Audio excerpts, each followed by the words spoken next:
મિત્રો आज હું અમદાવાદમાં એક મહિલા સ્કૂટી લઈને જતી હતી, પોલીસે રોકી, પોલીસને પૂછપરછ કરવાનો રોકવાનો એમનો અધિકાર છે। આ દરમિયાન બેને પૂછ્યું કે તમે કોણ છો, એટલે પોલીસ કર્મચારીએ કહ્યું આ મારું આઈ કાર્ડ। પોલીસ કર્મચારીનું આઈ કાર્ડ બેનના હાથમાંથી પડી ગયું તો બેનની સાથે કેવું બદતમીજી ભર્યું વર્તન કર્યું અને બેનને કેવી મારી છે, બધા તમે વિડીયો જોઈ શકો છો।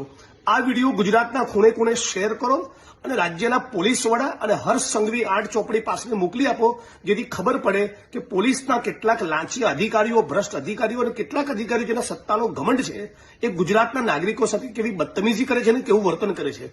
આપણે બધા સાથે મળીને માંગણી કરીએ કે આ પોલીસ કર્મચારીની સામે ગુનો દાખલ થવો જોઈએ અને જે પોલીસ સ્ટેશનના હદ વિસ્તારમાં ઘટના બની છે એ જ પોલીસ સ્ટેશનના લોકઅપમાં આ પોલીસ કર્મચારીને રાખવામાં આવે। તરફ દોડે છે, બે જણ એમને પકડે છે, પણ એમનો આક્રોશ ઓછો થતો નથી મારવા માટેનો। અને પછી અમે લોકો 112 ફોન કર્યો તો પોલીસ આવે ત્યાં સુધી એમને ક્લિયર અમને કહી દીધું હતું કે પોલીસ સ્ટેશન મારા વિરુદ્ધ ફરિયાદ કોઈ લખશે નહીં, કોઈ પીએસઆઈ વીઆઈ એટલું નહીં કે મારા વિરુદ્ધ ફરિયાદ લખી શકે, પોલીસ વિરુદ્ધ ફરિયાદ ક્યારેય ના લખે। તો મેં કીધું ના પોલીસ છે તો એ જસ્ટિસ અપાવશે એવું કહીને તો બી અમે ફોન કર્યો પોલીસને।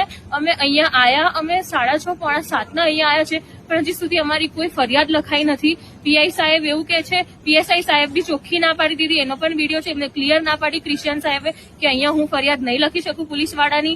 અહીંયા પીઆઈ મેડમે મને એકલી બોલાવીને બી ખખડાઈ કે પોલીસ દિવસ રાત મહેનત કરતી હોય છે, તમે સમાધાન કરી લો। એમને બહુ જ ખખડાયું કે દિવસમાં એમને તમારા જેવા કેટલા લોકો મળે, ક્યારેક આવું થઈ જાય, આવું ચોખ્ખું એ બેને જોરથી લડીને પણ મને ખખડાયું। અને પછી અમે અત્યારે હારીને અહીંયા બહાર ઉભા છીએ કે અમે પોલીસ અમારી મદદ કરે।